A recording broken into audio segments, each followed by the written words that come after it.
Hello नमस्कार, मी अमृता आणि सगळ्यांचं पुन्हा एकदा स्वागत आहे आजच्या नवीन व्हिडिओमध्ये। सगळ्यांना सर्वप्रथम श्री स्वामी समर्थ। स्वामी समर्थांच्या कृपेने तुमच्या मनातल्या सगळ्या चांगल्या इच्छा लवकरात लवकर पूर्ण होत अशीच प्रार्थना करून आजच्या व्हिडिओला सुरुवात करूया। तर दिवाळी अगदी काही दिवसांवर आलेली आहे आणि आपला सगळ्यात मोठा सण, आनंदाचा सण दिवाळी सण आपण मानतो।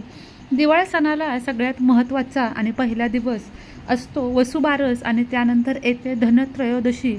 धनत्रयोदशीच्या दिवशी आपल्याला आपल्या घरामध्ये काय खरेदी करायचे, पूजा कशी करायची आहे, घरामध्ये कोणती वस्तू आणावी की जेणेकरून ते धन, ती वस्तू, ते समृद्धी, ती संपत्ती 13 पटीनं आपल्या घरामध्ये वाढते असं म्हणतात।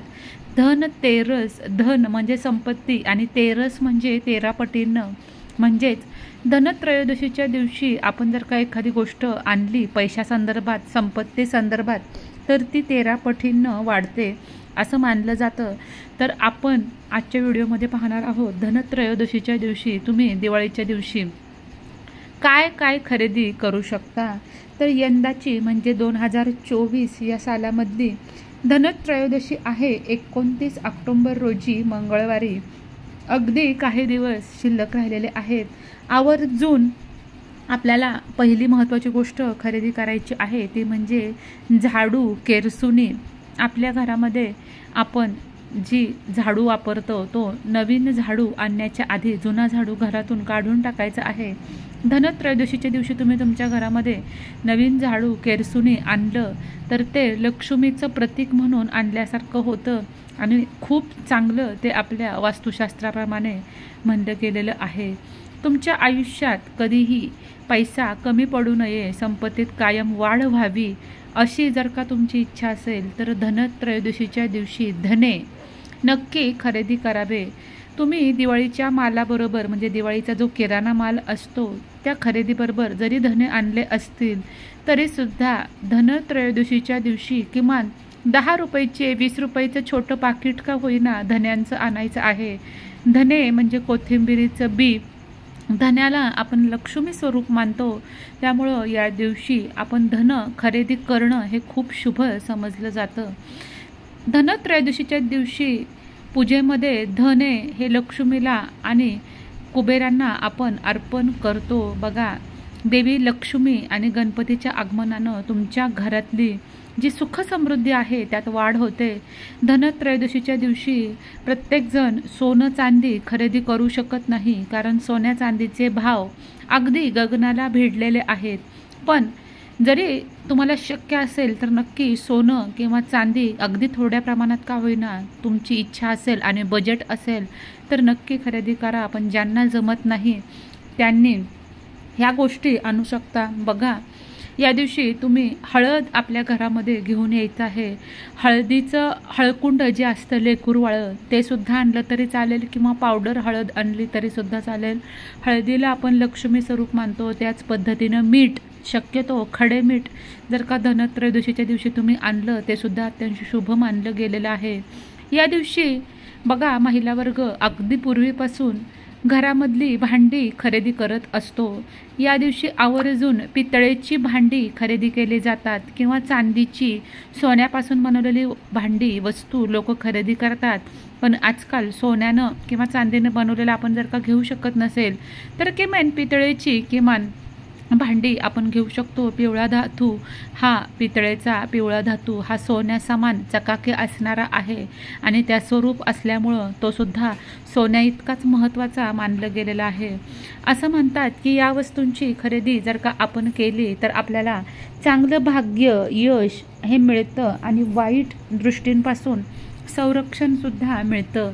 लोक या दिवशी आवर्जून कुबेराची, भगवान कुबेर आणि देवी लक्ष्मीची पूजा तिन्ही सांजेला करतात। घरामधली कोणतीही खरेदी जर का करायची असेल तर आवर्जून धनत्रयोदशीच्या दिवशी करू शकता तुम्ही।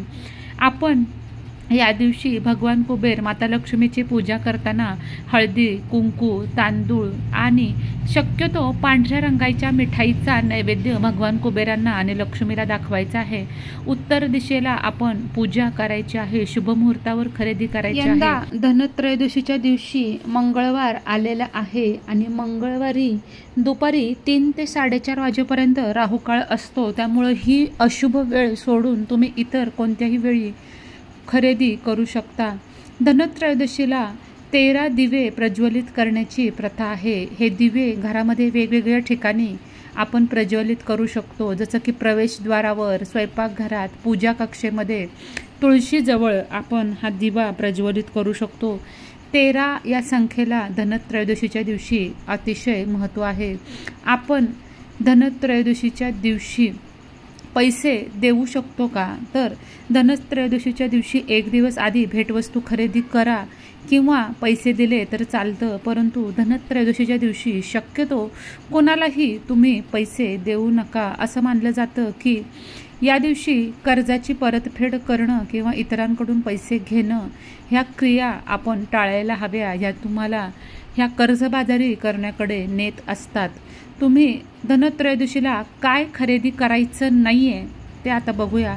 धनत्रयोदशीला चुकूनही काळ्या रंगाची वस्तू, काचेच्या वस्तू, तीक्ष्ण वस्तू जसं की कात्री, सुरी, सुई अशा वस्तू खरेदी करायची नाहीये। त्याच पद्धतीनं भेटवस्तूंची देवाणघेवाण या दिवशी करायची नाहीये। कोणालाही उधार पैसे द्यायचे नाहीयेत। प्लास्टिक किंवा तुटलेल्या वस्तू टाळण्याचा प्रयत्न आपण या दिवशी करायचा आहे। पारंपरिक पद्धतीनं लोक विपुलतेचं प्रतीक म्हणून या दिवशी सोनं, चांदी खरेदी करतात, वाहनं खरेदी करतात। त्यामुळं ही धनत्रयोदशी अत्यंत शुभ मानली गेलेली आहे। धनत्रयोदशीला आवर्जून तुम्ही धने खरेदी करा। सोन्यामध्ये गुंतवणूक करायला हा दिवस अतिशय चांगला आहे। तुम्ही या दिवशी तुमची एखादी RD किंवा FD किंवा SIP सुरू करू शकता।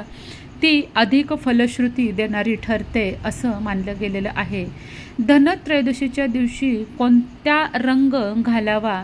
तर धनत्रयोदशीच्या निमित्तानं नवीन कपडे घालणं हे तर पारंपरिक आहे। तुम्ही या दिवशी लाल, केशरी, पिवळे या रंगाचे कपडे हे परिधान करू शकता, पण काळ्या रंगाचे कपडे टाळावे, कारण अनेकांच्या मते ते अशुभ मानलं गेलेलं आहे। धनत्रयोदशीला आपल्याला 13 दिवे लावायचे आहेत। धनत्रयोदशीच्या दिवशी काय शिजवायचे?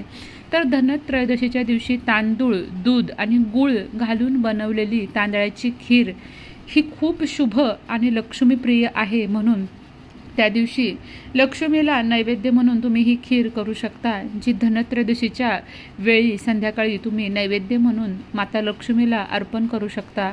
यामध्ये तुम्ही बेदाणे, वेलची, साखर घाला किंवा गुळ घाला। साखर विरघळेपर्यंत छान खीर ढवळून घ्या। यामध्ये तुम्ही मावा किंवा खवा हे सुद्धा घालू शकता। आता धनत्रयोदशीच्या दिवशी आपण कोणत्या तेलाचा दिवा लावायचा आहे? तर तूप किंवा सामान्य तेलाच्या ऐवजी जर का आपण या दिवशी मोहरीच्या तेलाचा दिवा लावला तर ते अत्यंत चांगलं समजलं गेलेलं आहे। पिंपळाच्या झाडाजवळ आपण एक दिवा या दिवशी लावला तर बृहस्पतीला प्रसन्न करण्याचा हा एक अत्यंत चांगला मार्ग मानला गेलेला आहे। यामुळे आपली परिस्थिती सुधारते। आणि या दिवशी यमदीप कसा लावायचा आहे? तर गव्हाच्या पिठामध्ये थोडंसं तेल घालून त्याचे 13 दिवे तुम्ही करू शकता आणि संध्याकाळी घराबाहेर त्यातला एक दिवा हा दक्षिण दिशेला यमाच्या नावाने आपण लावू शकतो। भगवान यमाच्या दिशेला आपण हा दिवा ठेवू शकतो। इतर 12 दिवे तुम्ही कुठेही घरामध्ये दारात, प्रवेशद्वारात लावू शकता।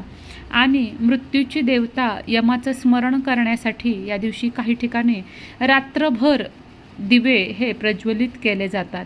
धनत्रयोदशीला मिठाचं काय करायचंय? तर लोकांनी आजारी आणि गरजू व्यक्तींना मदत केली पाहिजे, त्यांना औषधं दिली पाहिजे। या दिवशी मीठ खरेदी करणं अत्यंत शुभ मानलं गेले। या मिठाचा वापर म्हणजे आवर्जून आपण खडे मीठ या दिवशी खरेदी करायचे आणि दिवाळीच्या दिवशी साफसफाई करताना सर्व वाईट ऊर्जा घालवण्यासाठी तुम्ही हे खडे मीठ पाण्यामध्ये टाकून त्यानं फरशी पुसू शकता। या दिवशी मगाशी सांगितल्याप्रमाणे कोणालाही पैसे देऊ नये। त्याच पद्धतीनं दिवाळी असो किंवा नसो, शुक्रवार हा देवी लक्ष्मीचं राज्य असलेला वार आहे। त्यामुळं देवी लक्ष्मी ही जी संपत्ती आणि समृद्धीची देवी म्हणून ओळखली जाते, या शुभ दिवशी पैसे उधार देणं टाळायचं आहे. यामुळं देवी लक्ष्मीचा कोप आपल्यावर होऊ शकतो आणि तुमच्या आर्थिक स्थितीवर त्याचा विपरीत परिणाम होऊ शकतो. त्यामुळं आपण शुक्रवारी पैसे कोणाला द्यायचे नाही आहेत आणि दिवाळी सणात धनत्रयोदशीला तर अजिबात कोणाला उधार पैसे देऊ नका किंवा घेऊ नका. सगळ्यात महत्त्वाचा प्रश्न की धनत्रयोदशीला कोणता झाडू आपल्याला घ्यायचा आहे. गवत आणि नारळाची पानं यांसारख्या नैसर्गिक गोष्टींपासून तयार केलेला झाडू तुम्ही या दिवशी निवडू शकता, विकत घेऊ शकता. सिंथेटिक किंवा प्लास्टिकचा झाडू घेणं टाळा.